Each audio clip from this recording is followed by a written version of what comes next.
കുറച്ചു നാളൂടെ ഞാൻ ഇങ്ങനെയൊക്കെ അങ്ങ് നടന്നോട്ടെ. നടന്നോ, പക്ഷെ കൂടെ നടക്കാൻ ഒരാള് വേണ്ടേ എന്നാണ് ചോദിച്ചത്. അത് നടക്കത്തില്ലല്ലോ. എന്താ?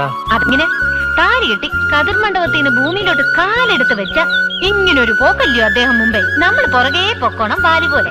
എനിക്ക് എന്റെ അച്ഛനും അമ്മയും വിട്ട് മാറി താമസിക്കാൻ പറ്റില്ല അങ്ങളെ. വേണ്ട, മാറി താമസിക്കണ്ട. സൂട്ടും കോട്ടും ഇട്ട് പറന്നു നടക്കുന്ന ഒരു എക്സിക്യൂട്ടീവ് ഭർത്താവിനെ കെട്ടേണ്ടി വന്നാലുള്ള അവസ്ഥ സഹിക്കാൻ പറ്റത്തില്ലേ? അങ്ങനെയാണെങ്കിൽ ഒരു ഡോക്ടർ ആയാലോ? വേണ്ടല്ലേ, ഡെറ്റോൾ മണക്കും. അങ്ങനെയാണെങ്കിൽ ഒരു വക്കീലായിക്കോട്ടെ. അയ്യേ, വവ്വാല് കോട്ട് വിട്ട് കള്ളം പറഞ്ഞ് എന്നെ ഒരു കള്ളിയാക്കും. ഒരു പോലീസ് ഓഫീസർ. അയ്യടാ, എന്നെ തൂക്കിയെടുത്തിട്ട് ഇരിക്കുന്നയാളുടെ രസിക്കണമായിരിക്കും അല്ലേ? പിന്നെ ഏത് ടൈപ്പാ എന്റെ മനസ്സില്? അങ്ങളെ, അതെ, എനിക്ക് വേണ്ടത് ഒരു ഫ്രണ്ടിനെയാണ്. എന്റെ ഇഷ്ടങ്ങൾക്ക് കൂട്ടായിട്ടൊരു ഫ്രണ്ട്. എന്നെ ചിരിപ്പിക്കണം, ഞാൻ പറയുന്ന പോലൊക്കെ നടക്കണം. പിന്നെ എന്താ പറയാ, പറയട്ടെ ഒരു കളിപ്പാട്ടം പോലെ ഒരാള്.